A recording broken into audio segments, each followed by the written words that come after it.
तो जैसा कि पिछले एपिसोड में हमने देखा था, ज़ो अपने एक्सपेरिमेंट में बिज़ी रहता है और उसकी बहुत सारी चीज़ें देख कर के ना चीज़ें जैसे वो हैंडल करता था। मास्टर सेवंथ काफ़ी खुश होते हैं, इवन अपने सेवक से बोलते भी कि ये मुझे ना मेरे ज़माने के मेरे स्टाइल्स को याद दिलाता है। हालाँकि स सेवक कुछ कहता नहीं है लेकिन उसका सीधा ये था, कि आप थोड़ी इतने अट्रैक्टिव थे लड़कियाँ मतलब बट बोलता नहीं है वो कुछ। इधर यान यान ज़ो को जाते हुए देख कर के काफ़ी खुश थे और उसके हाथ से जो ब्लड आ रहा था उसे खुद चूस रही अब आके। तो फिलहाल सुबह-सुबह का समय। रात भर एक्सपेरिमेंट करने के बाद ज़ू के पास अभी 3 बॉटल जिनसे वो काफ़ी खुश थे। ये बोल सकते हो ना 9वीं पीढ़ी थी इसके बीटल्स की और अब ये काले नहीं थे, आधे काले मतलब काला भी नहीं बोलूँगा मैं, ऐसा है कि आर-पार देख सकते हो इनके और बहुत छोटे हो चुके थे और ज़हरीले ज़्यादा हो चुके थे। हालाँकि ज़ू के खर्चे भी हुए थे भाई, वो ज़हरीले पौधे खिलाना, फिर लोगों के ब्लड पिलाना, बहुत सी चीज़ें रहती है, करप्शन वगैरह भी। और ज़ू का ये था कि बस उनके दिमाग का विकास नहीं हो रहा, अगर वो हो जाता ना भाई, तब तो वो हर एक तरीके से आगे खुद बढ़ सकते थे, खुद से रिप्रोड्यूस मतलब अपनी ज़रूरतें पूरी कर पाते। अब देखो ज़ू के पास वो 2 उँगलियाँ आ चुकी थी, वांग येनकुन की और अब यान यान भी यहाँ से चली जाती। ज़ू अब शांति से था, वांग येनकुन तो अभी बेहोश था और वो एक वॉइस मैसेज भेजता है। बाहर निकलता है, गूंगा मिलता है, गूंगा इसे रिस्पेक्ट दिखाता है। गूंगे का भी कल्टीवेशन काफ़ी तेज़ी से बढ़ रहा था और वो की कंडेंसेशन के 9th लेवल में पहुँच चुका था। तो ज़ू इसे एक पिल देके जाता है और फिर उसको बोलता है कि इस यनुकन पर 20 सैकल्स डाल दो और सीमा लिंक जहाँ पर है वहीं इसको भी डाल दो। अब ज़ू का ये था ये जो 2 उँगलियाँ हैं इन्हें कैसे यूज़ करना है, तो ये कैप्टन को वॉइस मैसेज भेजता है, कैप्टन का भी हँसते हुए जवाब आता है, अच्छा तो वो बेवकूफ़ तुम्हारे पास पहुँच गया था, वैसे मैंने 2 उँगलियाँ तुम्हारे लिए ही छोड़ दी। बस इतना समझो कि वो डार्क सेरेनिटी फिंगर्स है तो बहुत काम की चीज़ है। ओल्ड मैन ने मुझे बोला था, ओल्ड मैन मतलब मास्टर सेवेंथ को ये बोलता था, कि इससे तुम अपने टेक्निक्स को ट्रांसफ़ॉर्म कर सकते हो। अब ज़ू के पास उसका बैग भी था ना, तो इसमें उसको ज़्यादा सामान नहीं मिलता है, क्योंकि सीमा लिंक के बैग में बहुत सारे सामान और सीलिंग जो औरत है उसे शैडो छोड़ देता है और ज़ू उसकी तारीफ़ भी करता है। पैट्रियार्च को ये अच्छा नहीं लग रहा, क्योंकि ज़ू और निराश होता है, उसके अंदर कुछ बॉटल्स थे, कुछ ज़ेड स्लिप्स थे, कुछ स्पिरिचुअल नोट थे। ज़्यादा नहीं थे भाई, 1 लाख के आस-पास होंगे। बिल्कुल भी मैजिकल डिवाइसेज़ कुछ नहीं। तो गरीबी लग रही थी। मतलब फाउंडेशन लेवल के जो बंदे होते हैं ना इवन 7 ब्लड आइज़ में, उनके पास भी इससे ज़्यादा चीज़ें होती। तो क्या इस बंदे ने पूरी ये उँगलियाँ, पाँचों फिंगर कल्टीवेट करने में पूरे पैसे लगा दिए थे और ज़ू को काफ़ी बुरा भी लगता है फिर। इसके जो भी पिल्स थे हीलिंग से ज़्यादा रिलेटेड थे, लेकिन एक बॉटल था जिसको ज़ू पहचान लेता है।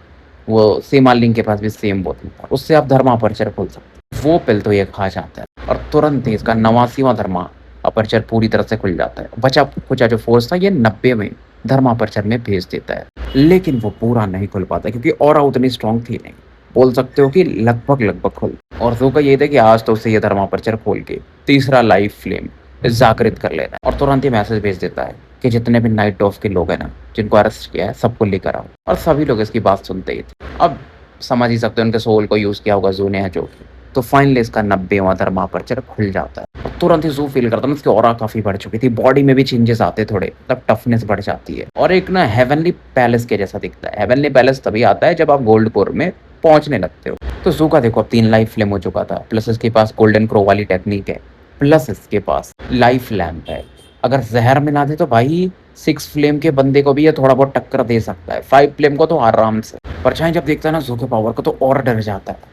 पैट्रियार्च इस दौरान वो भी काँप रहे और परछाई से कहते हैं मानना पड़ेगा ना हमारे मास्टर को। फेंडिस ज़ू मेन खिलाड़ी है, जो नॉवेल मैं सोच रहा हूँ ना लिखने का या जो भी समझ रहे हो उसमें ये बंदे से ऊपर कोई नहीं जा सकता। वो मास्टर शेंग्यून भी एक कैरेक्टर बन सकता है नॉवेल का, लेकिन दूसरे नॉवेल का, क्योंकि एक ही नॉवेल में 2 एमसीज़ तो नहीं हो सकते ना। शैडो भी बोल रहा था कि हाँ, डर रहा हूँ। लेकिन ये दोनों अपना बात कर रहे थे और ज़ू बोलता है यार मैं अभी भी बहुत वीक हूँ और शेंग्यून से अभी भी कमज़ोर हूँ, जिसने फर्स्ट पिक के सभी डिसाइपल्स को निपटा दिया। मुझे जल्दी से मेरे चौथे लाइफ फ्लेम को भी जागृत करना पड़ेगा, फिर मैं देख पाऊँगा कि 120 थर्मापर्चर के ऊपर भी क्या कोई चीज़ है। क्योंकि जितना भी इन्फॉर्मेशन मिला था यार 120 के ऊपर कोई गया नहीं था, लेकिन होता है एक लेवल, इसको इतना तो अंदाज़ा लग गया और इसको अपने ज़हर को भी और स्ट्रॉन्ग करना। जब ये सब चीज़ें सुनता है ना बैटलर बोलता है ये कमज़ोर है तो फिर स्ट्रॉन्ग क्या होता है? परछाई भी और हैरान होता है और ज़ू देखता है ज़रा परछाई और पैट्रियार्च की तरफ, ये दोनों अचंभित थे। फिर ज़ू परछाई को बोलता है कि मेरे लाइफ फ्लेम को कवर कर, एक और लेयर ऐड कर दो, मेरे 10 थर्मा अपर्चर भी कवर कर लो और तुरंत ही वैसा ही करते हैं। तो ज़ू के जो 90 थर्मा अपर्चर खुल चुके थे ना, वो 80 पे आ जाते, लाइफ लैम्प तो वो कवर करता ही था। तो अब जो भी ज़ू के पावर को फ़ील करेगा वो क्या फ़ील करेगा कि 2 लाइफ फ्लेम का पावर का बंदा है। समय इस दौरान बीतते जाता है, 3 दिन और गुज़र चुके थे। सेवन से कोलिशन वाले लगातार सेवन ब्लड आइज को चैलेंज कर रहे, लेकिन चोजन वन इस दौरान थोड़े से संदिग्ध होते हैं कि यार वांग यनकुन कहाँ गया, क्योंकि उसने कुछ चीजें कही थी ना कि वो इस जोकिंग को हैंडल करने वाला है और साथ में चैलेंज करने वाला है सेवंथ पीक को। तो इसीलिए जो चोजन वन थे सेवंथ कोलिशन के, वो सेवंथ पीक की तरफ देखते रहते थे और हार्बर नंबर 176 की तरफ, क्योंकि वहीं जू रहता था। आइडिया तो था ही इनको, और क्राइम डिपार्टमेंट भी उधर ही था। तो देखो इधर सीमा लिंग एकमात्र बंदा नहीं था जो कि नाइट डॉग से रिलेटेड था। लिविंग ट्रेजर के ट्रैफिकिंग में कुछ और भी लोग थे, तो उनका भी वही था कि यार जो हाउस ऑफ ब्रू हंटर थे उन्हें कुछ करना चाहिए, मतलब जो सीमा लिंग जिस सेक्ट से आता था। देखो सबसे पावरफुल वहाँ पे क्लाउड्स वर्ड सेक्ट है, राइट, लेकिन हाउस ऑफ ब्रू हंटर्स अलग लेवल पे है। वो बहुत ही ग्रोविश हैं, अलग तरीके से अटैक करते हैं, बहुत ही खतरनाक लोग हैं। उन्हें भी लूनाटिक्स बोला जाता है। इस दौरान ये सब चल रहा था, लेकिन 5 दिन और गुजरते हैं और एक एक नाव आता है सेवन ब्लड आइज की तरफ, पोर्ट की तरफ। हड्डियों का जैसा नाव दिख रहा था, ज्यादा बड़ा भी नहीं था, 30 मीटर होगा, मानो एक खतरनाक बीस्ट की हड्डी से बनाया गया था। तो ये सेवन से कोलिशन से आया था। जो भी इसको पायलट कर रहे थे, चला रहा था ना, वो बंदा भी काफी पोलाइट। बेसिकली वो एक लेडी थी, बाहर आती है यंग वुमन थी, सफेद रंग का गाउन पहना था, बाल काले, कपड़े सफेद, अलग ही दिख रही थी बट सुंदर थी। अम्ब्रेला भी पकड़ा हुआ था इसने हाथ में। ये थी सीमारू, हाउस ऑफ क्रू हंटर से, और वो प्यार से बताती है सेवन ब्लड आइज वालों को। और जैसे बोलती है ना, स्पेल फॉर्मेशन अपने आप खुल जाता है। बोन बोट को हार्बर नंबर 176 की तरफ बढ़ा दिया जाता है और ये किनारे पे आके नाव लग भी जाती है और सीधा ये क्राइम डिपार्टमेंट की तरफ बढ़ती है। उसके बाल भी ना ऐसा मानो जीवित हो, मानो एक गाने गा रहे हो। तो ठीक था, वो एक गाना है, देखो मैं गा के तो सुनूंगा नहीं। Fun fun break your thumb to to blind you with screw, ऐसा करके है। मतलब ऐसा लगता है ना बच्चे गाते ना, वैसा गाना था, लेकिन थोड़ा भयानक था। अब जब यहाँ पहुंची तो सेवन से कोलिशन वालों के जो चोजन वन थे उन्हें तो पता चल जाता है, और उनको तो पता था ना भाई ये कौन है। सीमा लिंग की बड़ी बहन है, ब्लड सिस्टर है, वो गोल्ड कोर लेवल पे है। वो सेकंड हेवनली पैलेस के लिए ब्रेक थ्रू कर रही थी, तो वो कैसे आ सकती है। तो कोई बताता कि नहीं वो नहीं आई है, उसका क्लोन आया है, गुरु क्लोन। तो इस बंदे ने कैसे बनाया था गुरु वाला क्लोन, कि अपने हड्डियों को यूज करके किसी गुरु के साथ अपने को फ्यूज कर लिया था। उतना पावरफुल तो नहीं है इसकी ये बॉडी, गोल्ड कोर लेवल के बैटल प्रोफेस के बराबर, लेकिन आराम से 4 फ्लेम के बंदे को, यानी कि जो फाउंडेशन में 4 फ्लेम के, उन्हें क्रश कर सकता। 4.5 के बराबर तो आराम से। इस दर इनका अपना चल रहा था। हार्बर नंबर 176 की गलियों में सीमारू चलते हुए जा रही थी, और जो भूते चेहरे थे ना इसके बालों में आसपास, वो भी वो गाना गाते हुए जा रहे। रिसेप्शन की तरफ बढ़ती, जहाँ पर एक लड़का इसे दिखाई दे, बहुत प्यार से खुद को कैरी करती थी, नोबल फैमिली की दिखती थी, और वो बोलती कि मैं मेरे भाई को लेने के लिए आई हूँ। बंदी के आसपास ना थोड़ा लाइटनिंग भी कड़क रही थी, अलग ही फेरोसियस दिखती थी। इधर जो को पता चल जाता है कि सीमारू आ रही है, इसलिए उसने पूरे कांस्टेबल को घर भेज दिया था। तो पूरा वो इसलिए जो क्राइम डिपार्टमेंट था ना खाली था, जू के अलावा, और रिसेप्शन हॉल पे यही था। तो जब इस लड़की की आवाज सुनता है तो पलट के देखता, उसके भूतहे चेहरे जो पीछे एक औरा बन रही थी उसकी तरफ देखता भी नहीं, पूरा ध्यान सीमारू पे जाता, और मानो अंदर तक देख सकता। तो मन में उसके विचार आता है क्लोन है क्या, जितना उसको पता चलता। और इंटेलिजेंस डिपार्टमेंट ने देखो इसको पहले ही पूरा इन्फॉर्मेशन दे दिया था कि ये ब्लड से जुड़ा होता है, कल्टीवेशनल टेक्निक्स सप्लीमेंट्री होते हैं, लेटर मतलब मेन बॉडी के साथ फ्यूज हो जाते तो और स्ट्रांग हो जाती है मेन बॉडी। और सीमा जो फैमिली है ना, वो नीदर सीलिंग ब्लड से रिलेटेड है, तो क्रूज वगैरह को सील करने में अलग लेवल पे है। और ये बंदी बहुत टैलेंटेड है, देखो इनकी ब्लड लाइन भी तगड़ी है। ठीक है, हाउस ऑफ क्रू हंटर्स में नंबर 1 की बंदी तो नहीं है, लेकिन भाई आती है, वो टॉप 10 में आराम से आती है। और गोल्ड कोर के में जाने के बाद से ये कल्टीवेशन में, तो सूस की तरफ देखता, वो बोलती है मेरा जो छोटा भाई है थोड़ा नॉटी है, थोड़ा शरारती है, उसने जो भी प्रॉब्लम क्रिएट किया मैं उसके लिए सॉरी बोलती हूँ। अब इस लड़की के पीछे में वो जो बॉल्स जैसे दिख रहे थे ना, बुता चेहरे, वो भी बोल रहे थे माफी मांगो माफी मांगो। तो ये जो कोलिशन के चोजन वन थे ना, दूर से इन चीजों को देख रहे थे, क्योंकि उनको पता था हाउस ऑफ क्रू हंटर वाले भाई मिस्टीरियस लोग होते हैं। अब जू भी इस बंदी की तरफ देख रहा था, क्योंकि पहली बार मिला था, तो ये कैसे बिहेव करती, इतनी पोलाइट क्या है, बहुत सी चीजें हैं ना। तो जू बस इतना बोलता है कि मुझे कुछ दिन लगेंगे, मुझे मेरे सुपीरियर यानी ऊपर के लोगों से बात करना पड़ेगा। लड़की भी एकदम प्यार से बात देती है कि ठीक है मैं कुछ दिन वेट कर सकती हूँ, लेकिन मेरा भाई नहीं, बदले में उसके जो भी है ना कंपनसेशन मैं दे दूंगी। लेकिन एक चीज और है, तुमने मेरे भाई को मारा था, तो तुम एक काम कर सकते हो, अपने आंख निकाल के दे दो बदले में, माफी के रूप में। और ये भी चीज ना ये बहुत प्यार से बोलती है, मतलब गुस्सा मानो चेहरे पर था ही नहीं। जू बदले में कुछ नहीं कहता, और दूर की तरफ पहले देखता है कि सीमा लिंग को तो अभी छोड़ूंगा नहीं मैं। इस दौरान ये बंदी जो थी अपनी ऑरा रिलीज करती, तो बादलों सा कुछ तो छा जाता, पूरा एरिया कवर कर लेता, और उसके जो बुतहे चेहरे थे पीछे में, वो फिर से वही शब्द निकालने लगते। अब उसका ऐसे घोस्ट फेल बॉल्स जो थे ना, फेस्ड वाले बॉल्स बहुत सारे थे, तो एक बॉल ऐसा जमीन पे गिरता मानो गायब सा हो जाता है, और जब गायब होता है ना, तो जो क्राइम डिपार्टमेंट का स्पेल फॉर्मेशन है वो एक्टिवेट तो होता है, पूरा वो सील हो जाता है, फोर्स भी इस तरफ पड़ता है। लेकिन सेमारू अपने एक वाइट आइडेंटिटी टोकन को निकालती है, उसको क्रश कर देती है। तो अब जो था, क्योंकि ये सुपरवाइजरी सेक्ट के थे ना, बड़े टॉप 9 सेक्ट जो है, सॉरी टॉप 7 सेक्ट जिनके नाम पे 7 सेक्ट कोलिशन है, उसके पावर को यूज करती है। तो फॉर्मेशन का प्रेशर भी इसके ऊपर नहीं था। तो जू के मन में ये भी आता है कि मतलब अगर कल को भाई, अगर 7 सेक्ट कोलिशन से कोई भी हाई लेवल का बंदा आता है तो उसके ऊपर तो फॉर्मेशन काम नहीं करेगा, और वो फॉर्मेशन को कमांड करके हमको तकलीफ दे सकता है। ये तो सही चीज़ नहीं है। तभी ज़ू को समझ में आता है क्यों पैट्रियार्क जो हैं 7 ब्लड आइज के, वो कुछ बड़ा प्लान कर रहे हैं। वो खुद को क्यों आज़ाद करवाना चाहते हैं, इन लोगों से ऊपर ले जाना चाहते हैं, इनके अंडर में काम नहीं करना चाहते हैं। तो देखो, इस बंदे ने तो पूरा एरिया सील कर दिया था, तो बाहर का कोई कुछ देख नहीं सकता। इस दौरान ये बंदी भी बोलती है, तुमने यही फॉर्मेशन यूज़ किया था ना मेरे भाई के डॉ प्रोटेक्टर को क्रश करने के लिए, बाहर फेंकने के लिए, राइट। बंदे रिसेप्शन हॉल के थोड़ा सा बाहर थे, लेकिन रुकते नहीं है, हवा में उड़ती है। लेकिन जू भी उसके कदम आगे बढ़ते, वो इस लेडी यानी सिमारू की तरफ पड़ता है। जू आगे बढ़ता है और एक पंच भी लॉन्च कर देता है। और जब ये पंच आगे बढ़ता है ना, तो हवा में एक हिल्लोरे सी छाने लगती है, आसपास पूरा एरिया हिल जाता है। मतलब पंच में इतना पावर था ना कि एक आवाज सी भी आती है।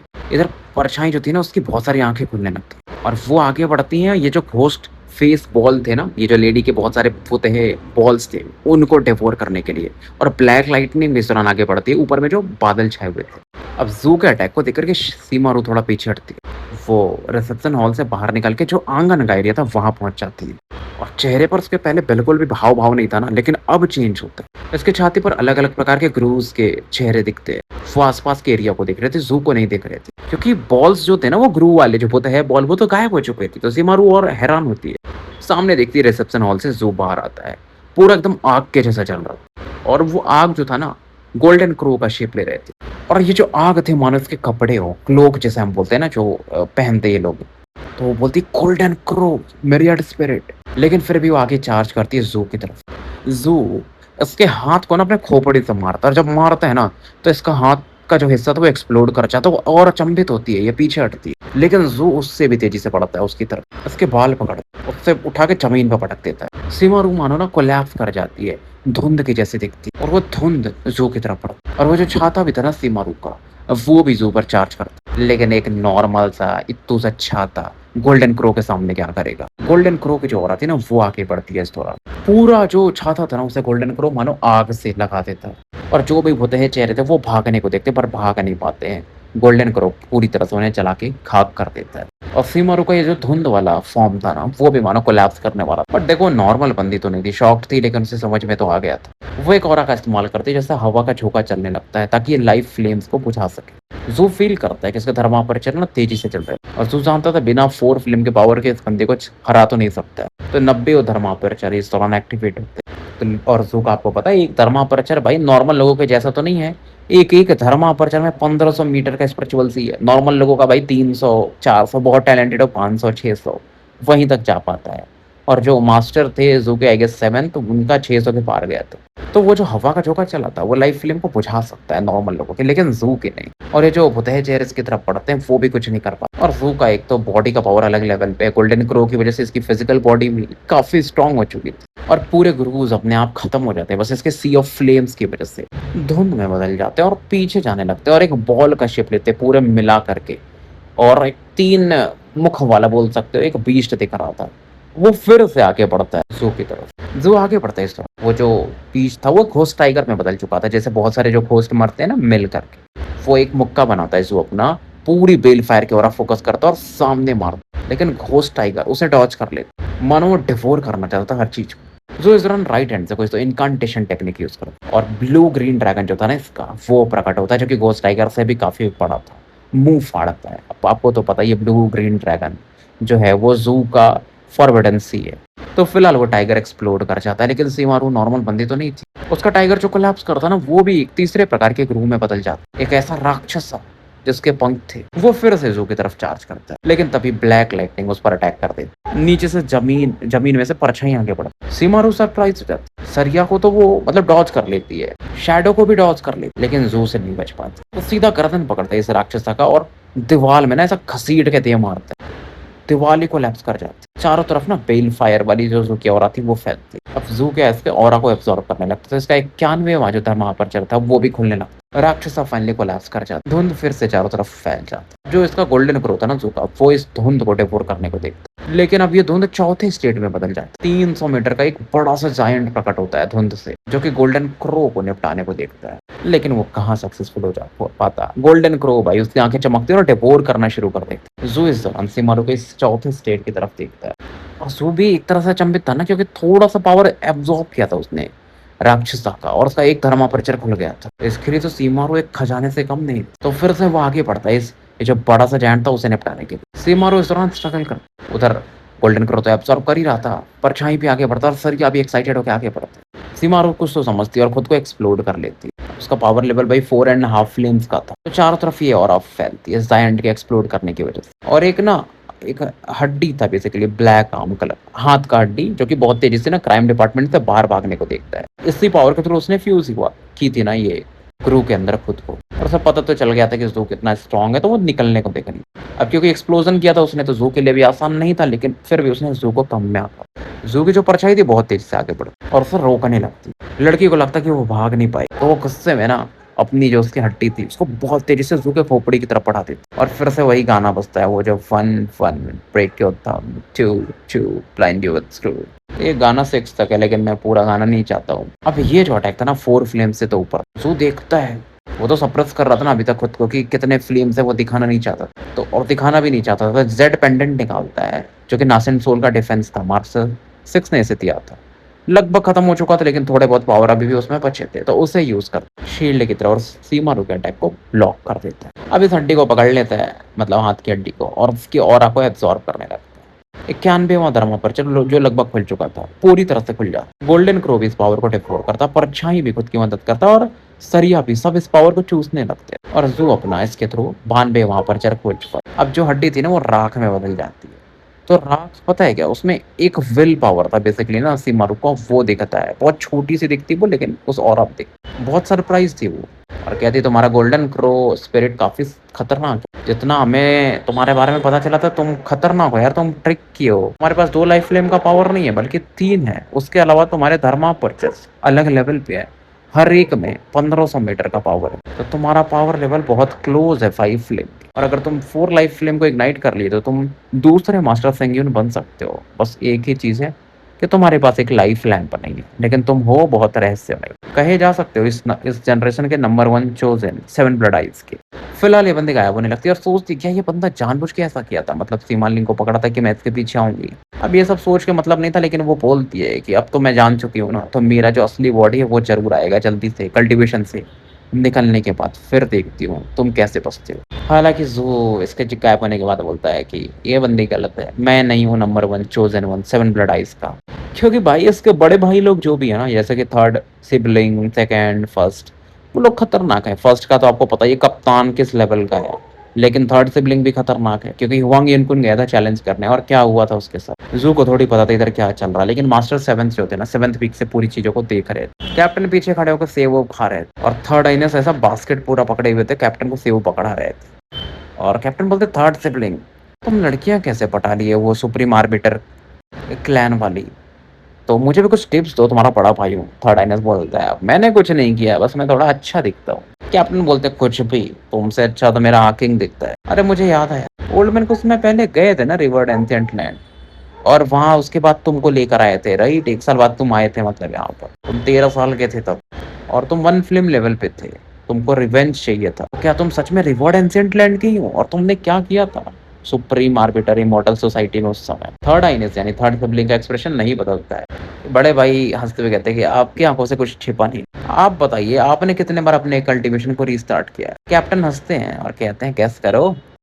3rd आइनस स्माइल करते हैं, लेकिन ऐसा आगे कुछ नहीं बोलते हैं, और कैप्टन को फिर से सेव पकड़ाते हैं। फिर कैप्टन देखते कि यार ये ज़ूकिंग, मतलब ज़ूकिंग को ये लिटिल किंग कह के बुलाते थे, कि ये बंदा ना बहुत मिस्टीरियस है खुद को छिपाने में, इसके पास 3 लाइफ फ्लेम। लेकिन मुझे लगता है अगर मैं इसके साथ बैटल करूँ ना इससे मारने का, तो मैं भी बचूंगा तो नहीं। लेकिन मास्टर मेरे अंदर जो चीज़ अगर एक दिन वो जाग गया, तो ऐसा नहीं कि बस आप ज़ूकिंग को बस बचाते रहो, मुझे इग्नोर मत करना, सभी को बराबर ट्रीट करना पड़ेगा आपको, क्योंकि मैं तो आपका फेवरेट डिसाइपल हूँ, राइट? जो सेकंड सिबलिंग थी वो तो ध्यान भी नहीं दे रही थी, वो तो एक टोकन लेके बैठी थी जिससे किसी से बात कर रही थी।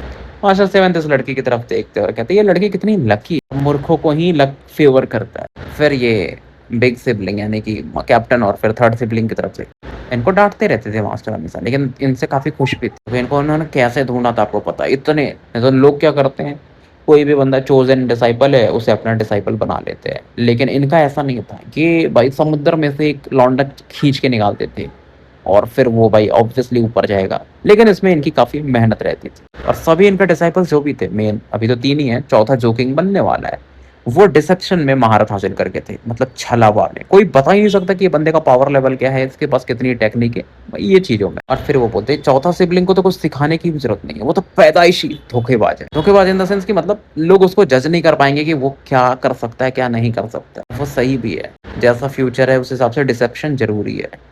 पहले के जैसा टाइम पे नहीं है कि चोजन डिसाइपल्स ही 1-2 निकल रहे हैं, एक मतलब 100 के बीच में, 1000 के बीच में। अब तो बहुत सारे चोजन डिसाइपल्स निकल रहे हैं और आगे खतरा काफ़ी बड़ा रहने वाला है। तो फिलहाल हम स्टोरी यहीं समाप्त करते हैं और मिलते हैं फिर कल एक नए एपिसोड के साथ। तब तक के लिए मैं आपका साथी एनिमल कमिस्ट AKA मुसाफिर विदा लेता हूँ।